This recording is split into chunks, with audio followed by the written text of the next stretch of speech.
Alright, today we have a ZJ video, and we're replacing the front shocks. A little bit different video format today though. We're not going to be doing a how-to.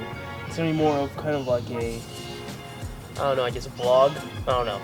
Tell me how you guys like it in a poll up here at the end of the video. So, without further ado, let's go ahead and get the jack out of the jack stands and jack this puppy up. Maybe I should untorque the lug nuts too while it's on the ground. Oh well.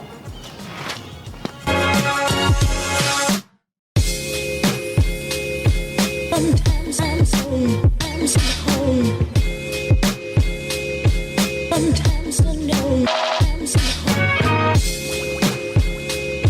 Sometimes I'm so home. Sometimes I know I'm so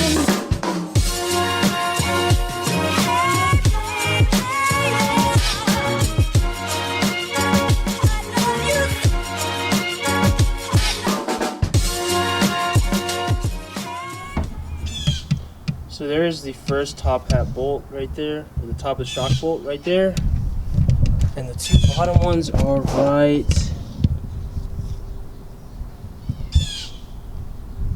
there. So it should be pretty easy.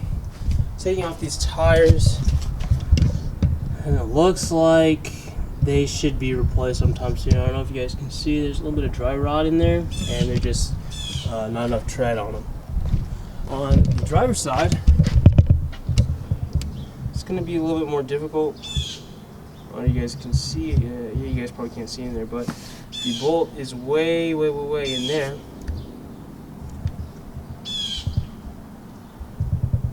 But anyways, yeah, it should be the same mounting position on the bottom, so it should be a pretty easy job, to be honest. So let's go ahead and get right into it. I'm going to do this side, and then we're going to work on the driver's side afterwards. I didn't have a deep socket 14 mil, which is the bolt for the top of the shock here, so I had to go to my local used tool store that I always love. It's called Retool. So if you're in the Lubbock area, go check them out. They have some good tools for cheap prices. But anyways, I got this 14 millimeter ratcheting, what's it called, open-ended wrench, or a combination wrench, I should say. I got that instead of the ratchet because on that side, the top bolt is under all the brake lines in the brake booster, and the so you guys will see that in a second, but this will make quick work. Sorry that you guys won't be able to see what the hell's going on. My tripod just isn't tall enough, but I showed you guys where it is, so if you guys are doing the same thing, it's really simple. It's right in your face. And also there's a big rubber bushing under the bolt, or under the nut that you need to take off, so it's really easy. Just I guess I can set it up here, and then okay, that should be fine. Okay, now we're gonna go under and do the two bolts on the bottom.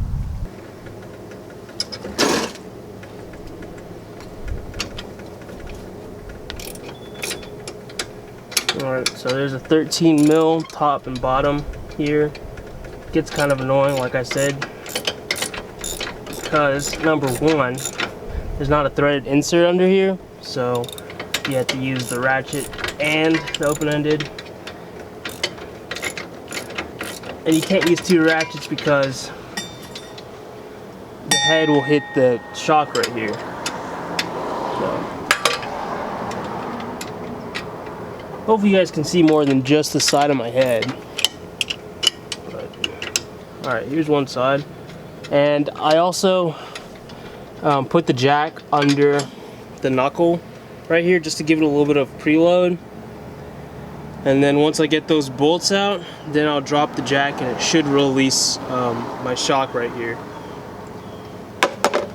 So when I get to this other side, I don't know exactly how I'm going to get to it.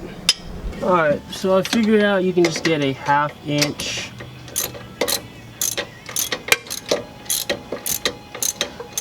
and then you can barely fit the open end of an open-ended wrench on the top here, and that's how I'm going to take out this nut and bolt. Alright, so I'm going to release the jack, and this shock should possibly come out. or at least I could probably compress it. There we go. And the top should come out, and there it is. Alright, also you want to go ahead and get this piece out. It's a little rubber bushing with that metal top cap where the nut goes up against. It's just right here. Just take that out. Let's compare the old and the new. Here's your old and your new. I don't know if this is OEM. Might be, who knows. But anyways, here's the new one. They put the strap here, so usually new shocks are really hard to press together with your hands.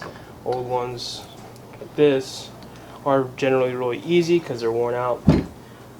Comes with a set of rubber bushings, metal caps that go on the bottom, as you guys can see right here. They'll need to go kind of like this on the bottom, and it kind of squeezes out a little bit. You have a bolt, 2 extras for the top, and then yeah. So we're just going to go ahead and install it. Should be really easy and quick work. Alright, went ahead and put that metal washer type thing and the rubber bushing. Just gonna squeeze this together. Okay.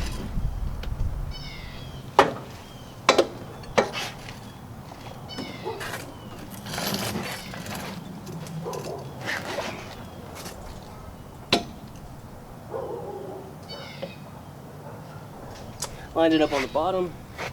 The top went through pretty nicely. Bottom bolts, and then tying up the top here. I'll put the torque specs on the screen right now. But yeah, so it's pretty simple. I'll catch you guys when I'm doing the inside. I'm becoming the best at it and mastering myself and seeing. All right, so the bolt is way under here, under the brake fluid reservoir. I tried using one of these, but you only have pretty much this much space to turn a wrench or whatever. So my idea of having that ratchet combination wrench wouldn't work. So what I had here is, well, my dad actually had one. It's pretty much like a 6-inch close-ended wrench with a 9/16 and a 1/2. 9/16 works well. Also 14 millimeter if you have it. But this is going to take a while to take it off. Pretty much the process is the exact same. Let me go ahead and show you what I'm working with right here. Alright, so the bolt I'm talking about is in there. It's right there. Focus right there. Perfect. And as you guys can see, it's like right under here. And this intake manifold is freaking huge for no reason. But yeah. And then down here are the bolts, the 2 bottom bolts for that shock. And the process is going to be the exact same, so I'm not going to bother showing you again. So, let me just go ahead and get at it. Alright, so I just wanted to talk a little bit to you guys and to just kind of express what I've been kind of thinking about last night and today, and kind of give me a really big epiphany over my life and some of the choices I've made and some of the decision paths I've been put on because of those decisions and choices. And I've always had a big problem with not being able to just enjoy the moment. I'm always looking ahead, plan this, plan that, plan this. And something happened yesterday that just kind of made me realize that, you know, you can't plan everything. And if you keep overthinking, all you're gonna do is mess yourself up. And your first instinct and just going with the flow is sometimes the best thing to do. Now, I'm not saying don't pack for a vacation and just say fuck it, and that morning of the trip just throw everything in your bag. There's some things it's better to plan, some things it's better just to kind of let it go with the flow. That's kind of what I wanted to leave you with. And I guess I'll start putting this more in videos. These used to be in my old vlogs where I just kind of talk about things that are on my mind, things I wanted to leave you guys with, and things that could help you guys. But yeah, just don't overthink. Enjoy the present, enjoy the moment, and don't plan. Don't be too much of a planner, all right? It'll mess you up. Anyways, guys, the ZJ is up and running. The shocks feel like a dream. And hope you guys enjoyed the video today. Give it a thumbs up. You guys know the drill. And peace. Bye. You decide to drop your buckets where you are and develop your gifts. I grant you, you'll never ever be without. I grant you that your gifts will